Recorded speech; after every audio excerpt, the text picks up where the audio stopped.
35 o 40 minutos, a ver si les puedo explicar lo que tenía pensado. No sé cómo se va a dar esto, pero vamos a intentarlo. En principio, voy a intentar en un primer momento darles una visión general sobre tres procesos básicos que son los que de una manera importante están marcando la cosecha en los cítricos: floración, cuajado, crecimiento del fruto. Y después me he dejado un par de temas, tres temas realmente: el tema de podas, el tema de riego y el tema...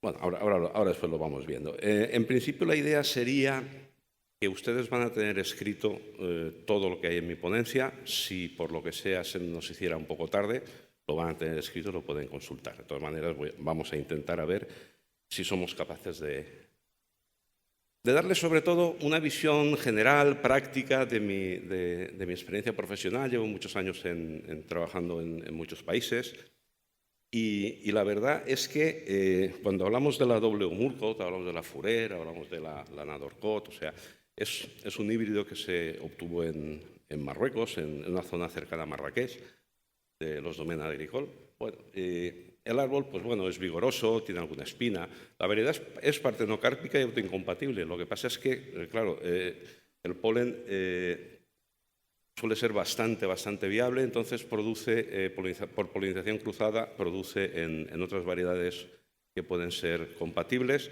la aparición de semillas. Eso en algunos mercados tiene muchísima importancia. Es más, la fruta con semillas no se puede vender y, sin embargo, hay otros mercados en los que toleran una cierta presencia de semillas. Ahí tienen un poco las características: variedad productiva. Sí que es verdad que pela bien. Tiene tendencia a la defoliación. Está muy afectada por algunos factores, sobre todo ambientales o de suelo. Y bueno, quizás una de las variedades, junto probablemente con la naranja Valencia, que yo he visto que se adapta medianamente bien a unos niveles de producción y calidad aceptables, yo creo que en casi todas las ecologías en donde se cultivan cítricos en el mundo, en zonas muy desérticas, en zonas subtropicales, en zonas medias, mediterráneas, más templadas. O sea, es una variedad que realmente es muy versátil y se adapta a la mayor parte de los climas, con el problema comercial que eso a la larga puede llegar a ocasionar. Y tiene unos datos, bueno, de una caracterización del fruto realizada en la zona de Valencia. Pues aquí tienen ustedes, siempre que... realmente datos míos hay pocos. Yo hace muchos años que ya no me dedico a la investigación. O sea, yo lo que sí que verán que cuando hay algún dato, pues está la referencia del autor en el que lo ha obtenido, o la fuente. Muchos de los datos son del doctor Manuel Agustín, no puede ser de otra manera. Él ha sido mi maestro, mi profesor y mi director de tesis doctoral, y estuve trabajando con él durante bastante tiempo, y bueno, pues tenemos una buena relación. Aquí tenemos, pues bueno, tenemos que el fruto suele ser bastante grande, la forma es achatada. El color naranja intenso se produce sobre todo en zonas templadas. En zonas más cálidas el color no es tan intenso. Depende también del tipo de clima, la maduración se puede adelantar o retrasar. También depende del contenido en zumo y en azúcares. Pero bueno, en principio lo que sí que pueden ver ustedes es una caracterización del fruto. Pues bueno, es un fruto relativamente grande, un fruto atractivo, un fruto con bastante jugo, la corteza tiene un aspecto brillante. Bueno, pues es una mandarina realmente atractiva cuando está madura. Y aquí ven ustedes, por ejemplo, aquí se ve clarísimamente, arriba es W. Murcott y abajo también. O sea, el color pueden ver que es bastante diferente. Toda la distorsión de color que produce el proyector. O sea, es intenso, pero quizá no tanto.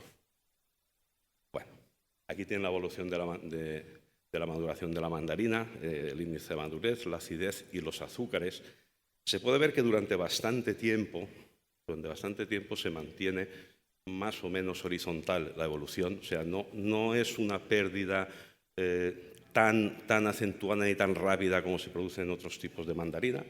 pero al fin y al cabo, al final, pues evidentemente acaba de perder la calidad comercial. Estamos hablando de a partir de diciembre a marzo, hagan la traslación al hemisferio sur. Estamos hablando de varios meses que se puede mantener la fruta en unas condiciones relativamente aceptables desde el punto de vista comercial. Evidentemente, una vez que el fruto está maduro, la pérdida de calidad es importante, pero bueno, se puede mantener un tiempo razonable el fruto maduro en el árbol. El tema de floración, vamos, en principio es ya uno de los temas que podemos intentar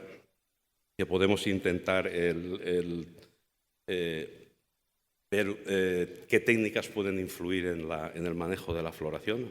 Ustedes tienen un clima bastante cálido, con unos inviernos muy suaves, y muchas veces el problema que tenemos es que podemos tener comprometida la floración, que en muchos casos puede no llegar a ser suficiente. Aquí tienen, bueno, estos son datos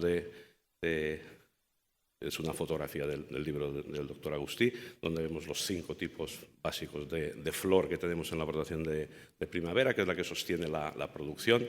Tenemos brotes con y sin hojas y con una flor o varias. O sea, incluso el brote vegetativo, que son... el brote vegetativo que no tiene flores. La intensidad de la floración decide o incide sobre el tipo de brotes que se nos presentan, y el tipo de brotes evidentemente es el que define que el cuajado de esas flores en estos brotes sea mayor o menor dependiendo de los tipos de brotes. Las mandarinas en general pues suelen tener, pues bueno, sobre todo tienen bastantes flores solitarias. Las flores solitarias son las que están las flores sin hojas. Los brotes campaneros son los que tienen una flor en la punta de varias hojas. Esos son realmente los que al final, junto con los mixtos, son los que ofrecen un mayor porcentaje de cuajado y los que acaban participando en mayor proporción en la producción final de los árboles. Dependiendo de las especies y variedades puede haber algunas diferencias incluso según el cultivo, según las intensidades de floraciones, pues estos números pueden variar. Esos números son medios para que tengan una idea más o menos de por dónde estamos manejando las características de la floración.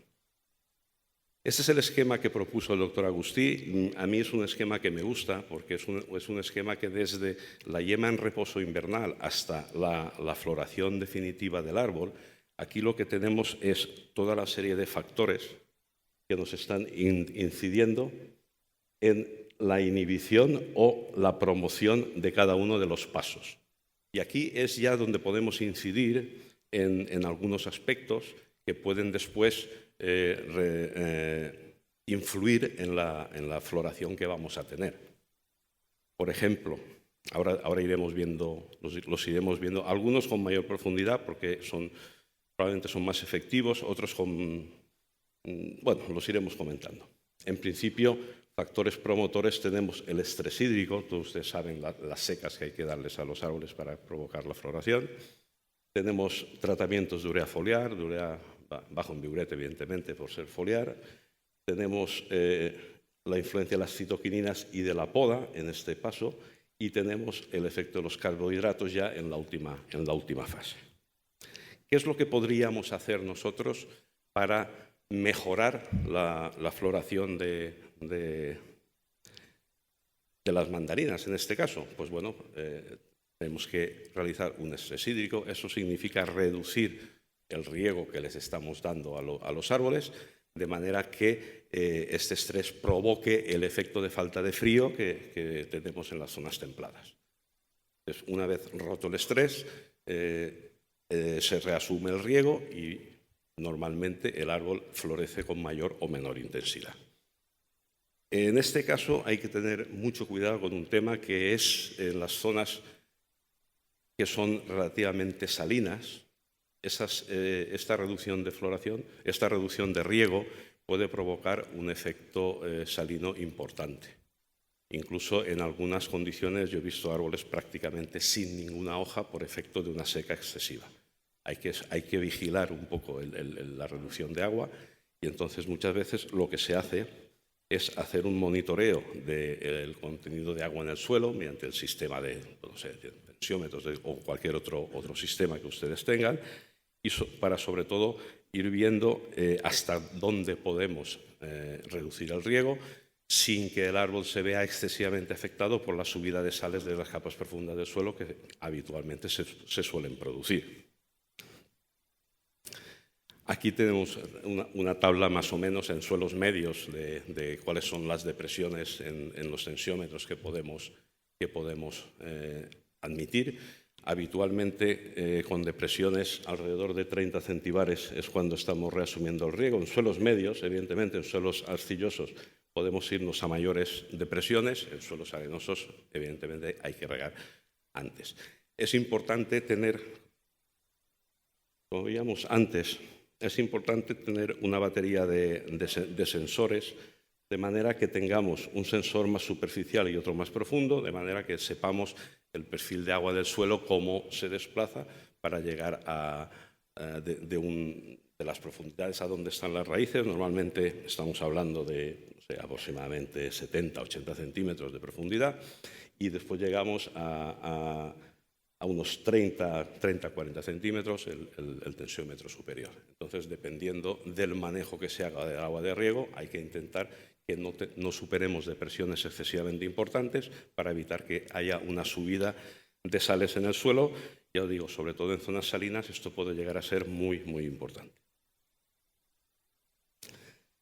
Las aplicaciones de urea foliar son otra técnica que pueden ayudar a mejorar la floración de los árboles.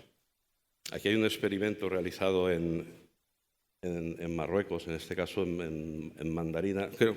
Creo que en este caso es una mandarina, creo que no es exactamente la Fureur.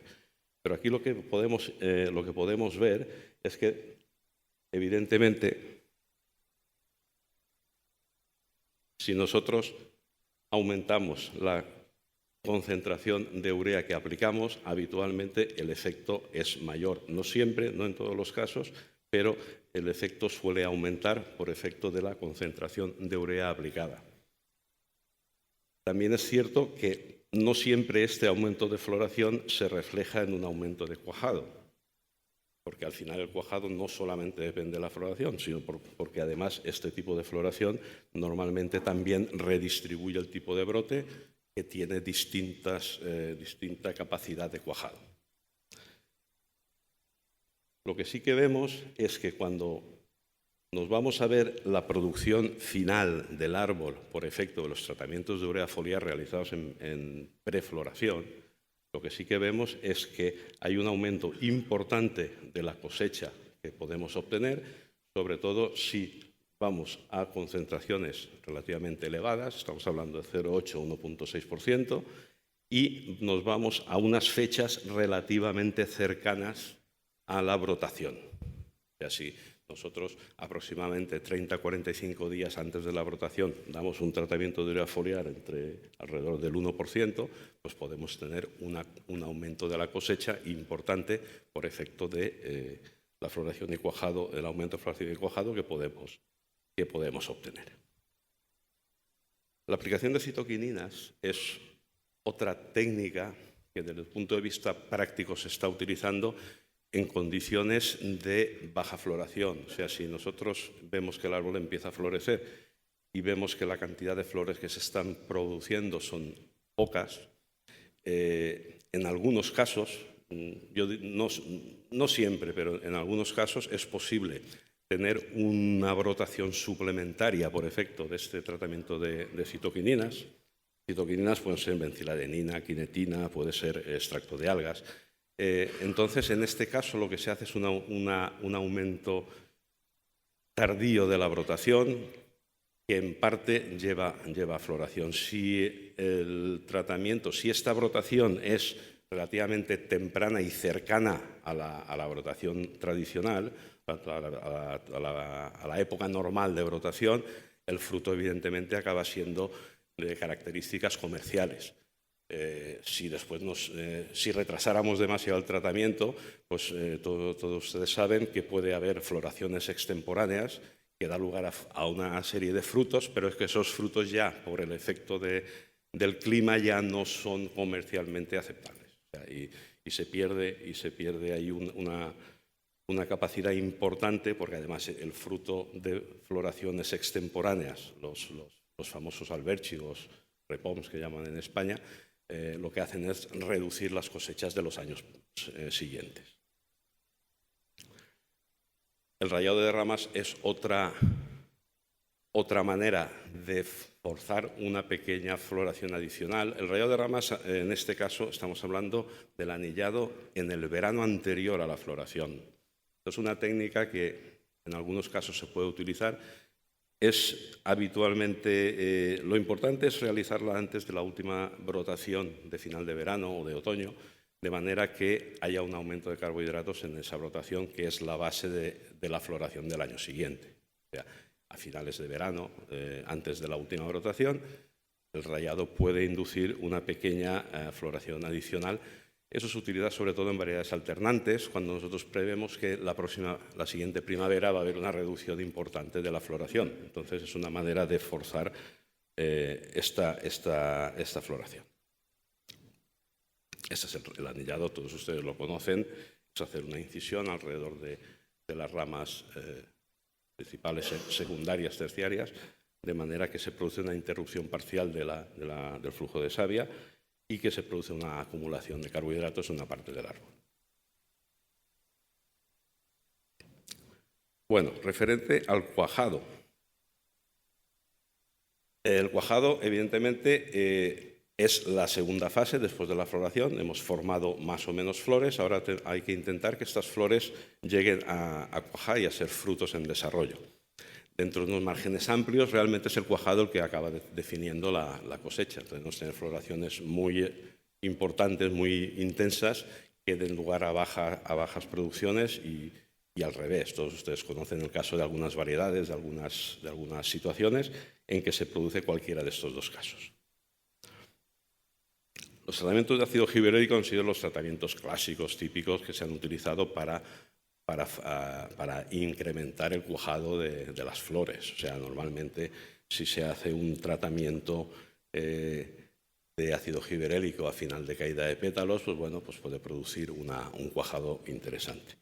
En doble Humurcot, en Afurer, en algunos casos, sobre todo en España, en algunos casos se utiliza bastante el realizar un tratamiento con una auxina junto con el ácido gibberélico, que produce un raleo relativamente temprano de una cierta cantidad de frutitos en desarrollo, de ovarios en este caso, y que puede, por esa reducción de competencia, aumentar un poquito el cuajado. Hay técnicos que son partidarios de esta técnica, otros que no, otros que prefieren intervenir más tarde. Bueno, eso al final simplemente se lo dejo porque es una práctica que en algunos casos se suele realizar y bueno, hay gente que está de acuerdo y está contenta con hacer esa técnica y otros, pues bueno, en principio pues no le ven excesivo valor. Aquí tenemos, por ejemplo, en clementina es el caso típico de tratamientos con ácido gibberélico.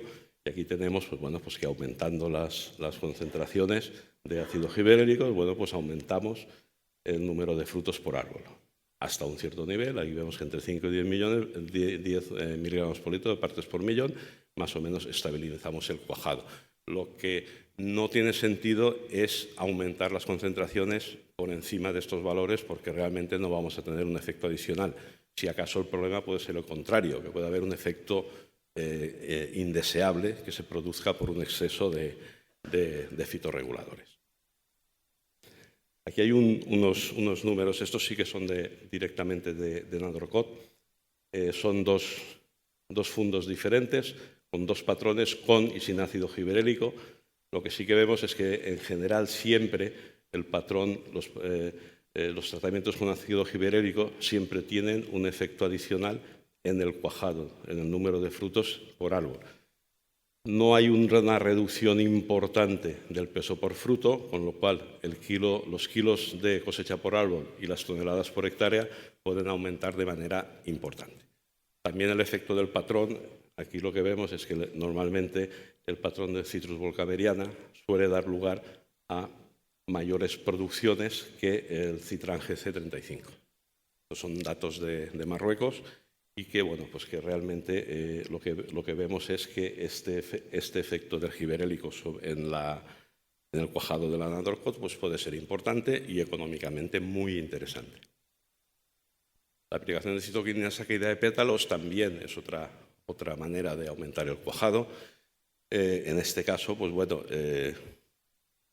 suelen reducir un poquito el tamaño de fruto final. El efecto de las citoquininas lo tienen. Hemos visto que en general el tamaño del fruto en W. murgot suele ser un tamaño medio grande. Entonces, pues bueno, este tipo de tratamientos es cuestión de conocer, de que conozcamos nuestras parcelas, de que sepamos más o menos cómo responden. Todos ustedes saben que la W. murgot en algunas condiciones produce un porcentaje a veces importante de frutos de pequeño calibre que no llegan al tamaño mínimo necesario por ejemplo, para exportación. Entonces, dependiendo de cuál sea nuestro problema o del porcentaje que se nos quede de fruto más o menos grande, podemos actuar con citoquininas o no, o si actuamos que sabemos que va a haber una reducción del tamaño del fruto, después incidir más en todos los factores que ahora veremos que van a incidir sobre el crecimiento del fruto. El rayado de ramas a final de cuajado ha sido el tratamiento clásico para cuajado a final de caída de pétalos. Ha sido el tratamiento clásico que hemos utilizado para aumentar el cuajado cuando no teníamos fitorreguladores comercialmente disponibles. Se han utilizado, funciona bien, entonces simplemente es que, bueno, hay que saber lo que estábamos hablando, conociendo cada uno su huerta, su finca, pues puedes ver la necesidad o no de hacer este tipo de intervenciones. De nuevo, quieren otra fotografía. En cuanto al desarrollo del fruto, bueno, las condiciones ambientales son las que realmente tienen un efecto importante y, sobre todo, de una manera fundamental el aporte de agua, en este caso de riego, porque estamos en unos climas en lo que de manera imprescindible necesitamos aportar agua de riego, y los factores nutricionales, los factores de contenido en elementos de los frutos también son los que nos están marcando un poco el crecimiento. La competencia entre flor y fruto es importante, o sea, hay que ver, dependiendo de cuál es la carga, el número de frutos que se nos ha quedado en el cuajado, habrá que ver de qué manera incidimos para que los frutos acaben siendo lo más grandes posible y que todos estén o que tengamos el mayor porcentaje posible de frutos por encima del calibre mínimo que se nos va a exigir para exportación. Eso es importante. El tema de aclareo, el tema de raleo, es un tema muy debatido, un tema que se ha hablado mucho. Lo que pasa es que realmente parece que el efecto directo sobre el crecimiento de los frutos que quedan en el árbol no es tan importante como creemos. Aquí tenemos algún experimento de aclareo, por ejemplo, en el que vemos que lo que sí que vemos es que hemos tenido un 37%, hemos aclarado el 37% de los frutos, y aquí lo que vemos es cierto. Si vemos la distribución de calibres de las barras rojas, lo que sí que vemos es que están más desplazadas a la derecha. Pero lo que sí que es cierto es que lo que hemos provocado es selectivamente una eliminación de los frutos más pequeños. Entonces, evidentemente, la media va a subir, pero no por efecto de que el fruto que queda crezca más de lo que hubiera crecido si no hubiéramos aclareado. O sea, el tema de aclareo es en la mayor parte de los casos un efecto más cosmético que un efecto real fisiológico para aumentar el crecimiento de los frutos.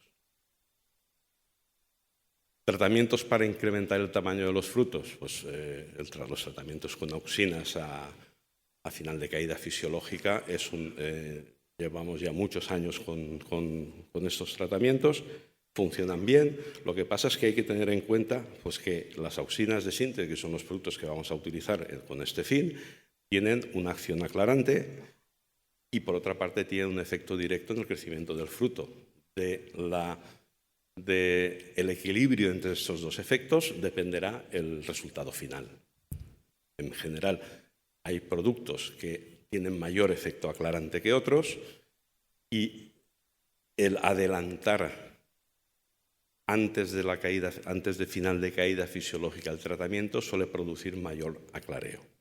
Eso quiere decir que lo que es importante es ver cómo están quedando los frutos en el árbol y dependiendo de cómo veamos el resultado del cuajado y de la caída fisiológica, pues que decidamos adelantar o retrasar los tratamientos, utilizar una auxina u otra. O sea, eso es ya lo que, en la línea de lo que les decía, de intentar hacer tener un conocimiento directo de qué es lo que nos está pasando en la parcela y a partir de ahí pues, decidir el tipo de aplicación que debemos hacer. Aquí, por ejemplo, hay un experimento con 3,5,6-TPA, con triclopir, que bueno, lo que sí que vemos es que realmente hay un efecto de crecimiento del fruto, en este caso es una clementina. Tenemos un efecto de crecimiento del fruto, que son los frutos que están hacia adelante, pero lo que sí que vemos es que lo que tenemos es un efecto directo, porque aquí en la barra de atrás tenemos este intervalo de calibres, la cantidad de frutos que había en los árboles sin tratar, y aquí lo que vemos es que en este caso tenemos menor cantidad de frutos, más chicos Lo que sí que vemos es que cuando hacemos una distribución de frecuencia, realmente los frutos se igualan. De todas maneras, lo que sí es lo que se estaba diciendo, puede producirse en este caso alguna caída indeseable, excesiva, que nos lleve a una reducción de cosecha. Normalmente, lo que estábamos hablando, el retrasar la aplicación quiere decir menos efecto en el crecimiento del fruto, pero quiere decir también menor efecto de aclareo. Un tema que también suele ser importante es que estos tratamientos con auxinas al final de caída fisiológica lo que provocan es un adelanto en la coloración de los frutos. Un efecto que está estudiado y realmente funciona de esta manera. También el rayado de ramas al final de la caída fisiológica provoca un aumento del tamaño del fruto. Aquí lo que vemos es que normalmente si adelantamos el rayado lo que tenemos es la línea rosa, que es un desplazamiento de los calibres hacia calibres mayores. El control serían los más chicos, sería la línea azul, y a final de caída o mucho después de acabar la caída, el efecto es intermedio. Con lo cual, cuando se empieza la caída fisiológica, en ese momento el anillado de ramas suele ser bastante eficaz en el aumento del calibre del fruto. Y esto es un poco lo que nosotros intentamos tener. Esto es una parcela de Naldorcot que tiene una carga muy importante y un tamaño de fruto muy bueno. Y ahora, a ver cómo andamos de tiempo. A ver cómo andamos.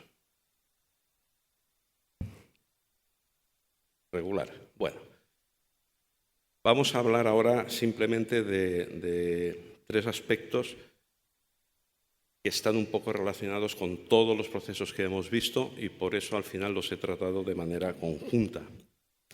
El tema de fertilización. La fertilización es muy importante para tener unas buenas cosechas y una buena calidad. No hace falta que se lo explique. Lo que consiste es que a la larga lo que nos interesa es aumentar la fertilidad del suelo. Lo que nos interesa es aportar al suelo, la planta. Lo que pasa es que al final los temas foliares son interesantes para según qué usos, para los grandes para el NPK, que son las grandes cantidades de elementos minerales que tenemos que aportar, normalmente pues, habrá que hacerlo vía suelo, porque por vía foliar las cantidades que se pueden aportar son relativamente pequeñas. Entonces, lo que es importante es que tendremos que utilizar la cantidad de elementos necesarios, pero hay que tener en cuenta también que un exceso de aporte de elementos fertilizantes puede ir en contra de la producción, pero sobre todo de la calidad de los frutos. En principio, es importante ver que hay algunos elementos que pueden producir desequilibrios. Siempre es importante fraccionar al máximo los aportes, porque de esta manera la conductividad de la solución de suelo, la conductividad eléctrica, no se aumenta de manera tan importante. Cuanto más fraccionemos los aportes, menos incrementamos la salinidad de la solución de suelo. Eso en algunas zonas no es demasiado importante, en otras es definitivo. Al final nos estamos moviendo con salinidades, en algunos casos, muy, muy elevadas. Y lo que comentábamos antes, hay que utilizar las cantidades necesarias, pero sin excesos, porque esos excesos al final lo que suelen provocar son una disminución de la calidad de los frutos. Aquí tenemos, por ejemplo, una distribución anual de la fertilización de la W-Murcott. En algunas ocasiones el estrés hídrico se puede reforzar reduciendo a cero el aporte de nitrógeno durante el invierno. En principio lo que estábamos hablando es que, claro, hay que fraccionar al máximo, con lo cual hay que utilizar, hay que aportar los abonos en la mayor cantidad de veces posible, pero muchas veces el reducir a cero los aportes de nitrógeno, cuando se hace la reducción de los aportes de agua para provocar la floración, suele ser interesante, porque después, cuando reasumimos riego y fertilización, habitualmente la floración suele ser de mayor calidad. La distribución a lo largo del año, pues en general, pues en primavera empezamos con el nitrógeno.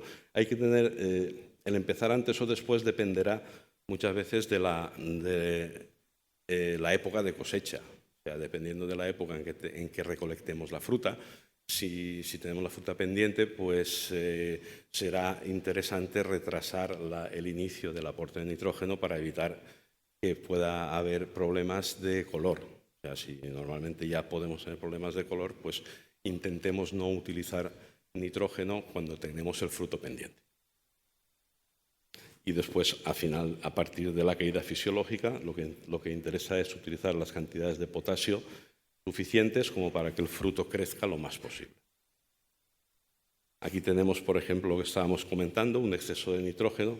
En este caso es una navelina, pero bueno, lo que vemos es el efecto del exceso de nitrógeno, que no solo no es bueno, sino que realmente lo que está provocando es un incremento excesivo de la corteza y una reducción del zumo, además de un vaciado del eje central. Estos son los efectos laterales que muchas veces se producen por un exceso de fertilización. El potasio, lo que estábamos comentando, es importante al final de la caída fisiológica, cuando ya el árbol ha definido la cantidad de fruto que va a tener, la cantidad de frutos, pues darle unas cantidades importantes dependiendo de la carga. Aquí yo os apunto una cantidad, incluso se está llegando a 300, 350 unidades fertilizantes de potasio, algunos diréis que más incluso. Bueno, eso es una cuestión que... El potasio tiene una ventaja. El potasio tiene una ventaja, y es que puede tener lo que se llama un consumo de lujo. O sea, no es demasiado... o sea, los efectos laterales indeseables que provoca el potasio en el desarrollo de los frutos no son tan importantes como los que, por ejemplo, puede producir el nitrógeno. También es cierto que un exceso de potasio en el suelo siempre nos da problemas de interacción con el calcio y con el magnesio. Entonces, el tener un exceso de potasio nos puede dificultar absorción de magnesio y sobre todo de calcio, que todos sabéis que es un elemento muy importante de cara a la calidad del fruto y al mantenimiento de vida de anaquel durante la poscosecha de los cítricos. Y entrando en el tema de la poda, hay varios temas que me gustaría simplemente dejar apuntados. Es muy frecuente realizar plantaciones de alta densidad, porque durante los primeros años la producción de los árboles individuales es mayor. Es más o menos similar, lo que pasa es que al tener mayor número de árboles por hectárea podemos tener mayores producciones. Claro, eso es cierto, pero hay que tener en cuenta que llega un momento en que los árboles se molestan, o sea, porque compiten por el espacio y por la luz, y entonces lo que hacen es no solo no aumentar la producción, sino disminuirla. Lo que es importante es que en ese momento que se empiezan a entrecruzar los árboles, se empiezan a sombrear, hay que eliminar los árboles que sobren. Porque al final de la poda, de lo que se trata, es de dar una entrada de luz en el árbol, que no haya sombra en el interior del árbol, y que esa suficiente luz pueda desarrollar suficiente flor y suficiente brote en el interior del árbol, y de esta manera que no solamente tengamos producción en la zona exterior, sino como tenemos iluminación en el interior del árbol, también pueden florecer y pueden producir. Si queremos altas producciones, habitualmente suele ser interesante el dar entrada de luz a los árboles, porque de esta manera podremos aumentar la superficie de producción. Poda manual, poda mecánica, pues eso depende también muchas veces de la disponibilidad de mano de obra, de la disponibilidad de maquinaria. La poda manual suele ser, y además en doble Murcutt es incluso más importante, porque el hábito de crecimiento que tiene esta variedad suele ser de ramas verticales, muy verticales. Entonces, el sombreado no es excesivo, con lo cual simplemente eliminando algunas de estas ramas verticales del centro del árbol, conseguimos que nunca se cierre en exceso el árbol y que tenga producción en toda la copa. La mayor parte de estas ramas verticales, que a veces las llamamos chupones, estas ramas muchas veces tienen capacidad, y aquí lo veis, tienen capacidad de cuajar algunos frutos. Simplemente del peso de esos frutos las ramas se arquean y el árbol se abre, con lo cual muchas veces el tener que abrir el árbol por necesidad de que el árbol está excesivamente cerrado, este tema no suele producirse. Y entonces, pues bueno, lo que pasa es que la poda mecánica al final es una situación. Bueno, estos son unos números de poda que se han hecho en España y lo que se ha visto es que sí que es verdad que la poda al final puede aumentar el tamaño del fruto, pero para conseguir un aumento del tamaño del fruto por efecto de poda hay que podar algo así como entre el 30 y el 50% de la copa. O sea, hay que eliminar una cantidad muy importante de vegetación que normalmente no compensa el aumento de tamaño del fruto. Y aquí lo veis que en todos los casos de poda, en cualquier época de decoloración cuajado caída, en todos los casos se reduce la cosecha. Y el peso del fruto, ya veis que hay una pequeña variación, pero que no es suficientemente importante como para compensar la pérdida de frutos. En cuanto a la poda mecánica, es más frecuente en las citriculturas que se dedican al cultivo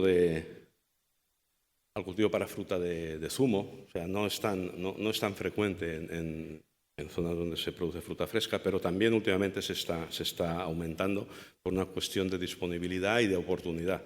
Las superficies suelen ser muy grandes y entonces, pues bueno, la poda mecánica lo que permite es realizar una labor de poda de una manera rápida o bastante más rápida que manual. Entonces, simplemente hay dos tipos de corte. Esto es una huerta candidata a la poda mecánica, sobre todo porque vemos que es muy difícil el pasar por aquí. Entonces lo que se puede hacer es con estos discos, pues bueno, se abre los laterales, se poda la parte superior y entonces al podar la parte superior se queda el árbol abierto. Evidentemente este tipo de poda es totalmente inespecífico, o sea, se lleva todas las ramas. Entonces ahí sí que hay que podar siempre cuando no haya cosecha. Es interesante. Lo que pasa es que según qué variedades es muy difícil establecer el momento. Este es otro problema que suele quedar. Vale, me dice que ya estamos en orden. Bueno, pues entonces el tema, aquí lo que están viendo es este tipo de heridas que se forman y en principio, bueno, pues vemos que esto se cuesta recuperar y aquí siempre hay una disminución importante de la producción. Aquí así es como queda la huerta. Hay otros sistemas que son mucho más livianos, que permiten, pues, por ejemplo, orientar la espada para hacer unos cortes en varias posiciones. Y por último, me quedaba el tema del riego, no sé si vale la pena, simplemente ya lo hemos apuntado, el tema del riego es importante porque durante el desarrollo del fruto, el aumento del tamaño del fruto está relacionado con el aporte de agua. Si tenemos un estrés en el momento de crecimiento, pues después normalmente no se recupera y por eso es importante el tener el riego suficiente para que el fruto se desarrolle. Lo que sí que es cierto es que lo que estábamos hablando de que es interesante tener los sensores de humedad que nos determinen el momento del riego, ver cómo evoluciona el agua en el perfil para determinar el momento en que haya que regar. Es también muy interesante cuando variemos la cantidad de agua aportada, variar la frecuencia y no el tiempo de riego, porque de esta manera no producimos tanto desplazamiento de sales en el suelo. Y aquí lo que sí que hay algunas alteraciones que sí que es verdad que se han relacionado con la falta de agua o con un mal riego.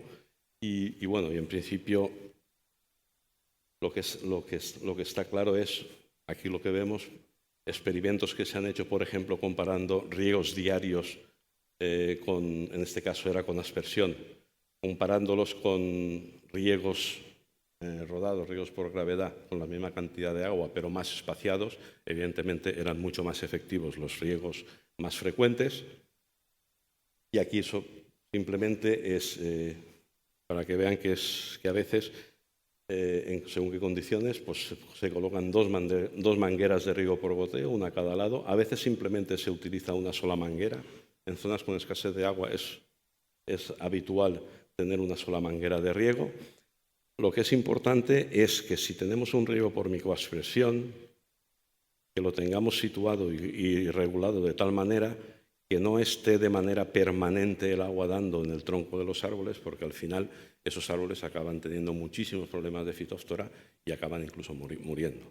En este caso vale la pena o reducir caudal o separar lo máximo posible los aspersores de los troncos. Aquí tengo una instalación de riego que puede ser todo lo sofisticada que quieran.